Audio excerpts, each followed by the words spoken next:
Hey guys, Steve here, and... Exotic Butters? I'm sorry, it's just...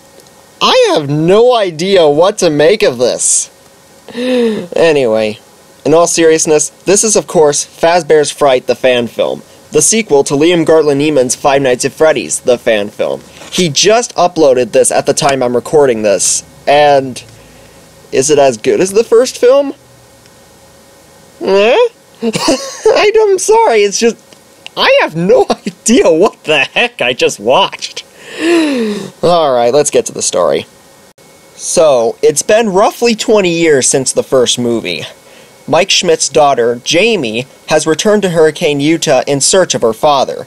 Meanwhile, a new attraction, Fazbear's Fright, is opening to the public. She, along with two other guys, visit the old location, and after she survives an encounter with the vicious Springtrap, she gets employed at Fazbear's Fright as the security guard, just like her father before her. Family traditions never die, I guess.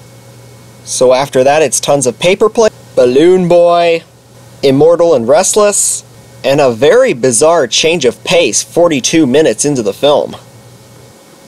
So, yeah, there's a lot of stuff going on in this film. Where do I even start? I guess I'll start by saying, when this film ended, I didn't know what to think of it.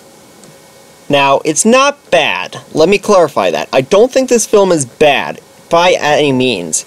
In fact, I think it's almost as good as the last one.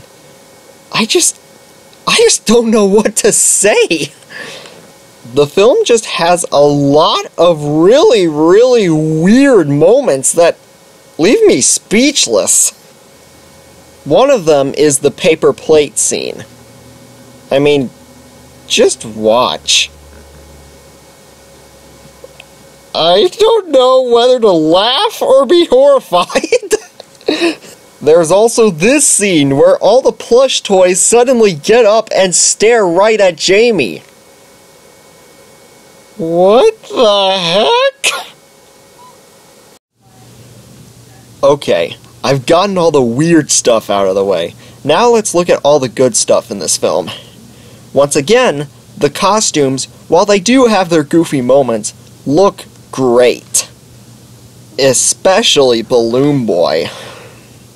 Not only that, but we also get the backstory of William Afton, aka the Purple Guy. Now, is there anything bad in the movie? Well, I wouldn't say bad, but there are some nitpicks I have. For example, there are a few plot threads in the movie that I feel don't really go anywhere. For example, there's this one scene in the movie where Jamie's friend Charlie, a somewhat obvious nod to the Silver Eyes novel, goes crazy and ends up becoming Baby from Sister Location. Jamie then ends up leading Charlie to the box from FNAF 4, which by the way gets more and more deteriorated as the film goes on. And then almost immediately afterwards, Jamie is knocked out by a bunny lumberjack. After this, Charlie never shows up in the movie again. I just feel Charlie could have had a proper conclusion.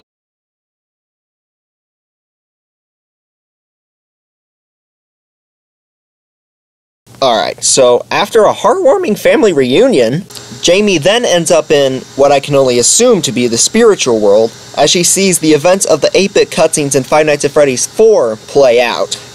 You know, involving the crying kid and his older brother. She then finds out that the boy, named Michael, cannot move on to the afterlife because he hasn't been able to survive until 6 a.m. at his house. So, it's up to Jamie to help Michael get to the afterlife by surviving the nightmare animatronics. Now, again, the costumes look fantastic here, but this is a pretty bizarre change of pace from the first half. All this madness is incredibly hard to take in. Now, that doesn't wreck the whole movie, I'm just saying that the first film was a lot easier to follow.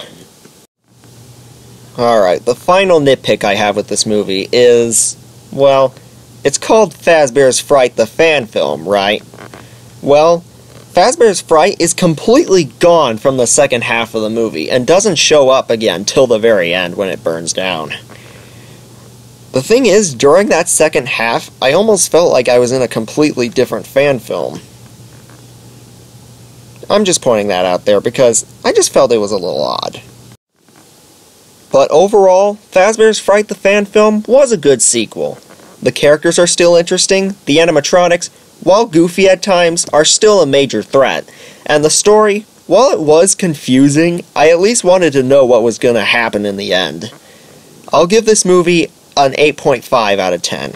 Definitely confusing at parts, but still pretty entertaining. Alright, tell me in the comments what you thought of Fazbear's Fright the fan film. Was it as good as the first one, or was it a complete confusing mess? Anyway, I gotta get going. If you want to see more content from me, make sure to subscribe, and I'll see you next time. Bye-bye.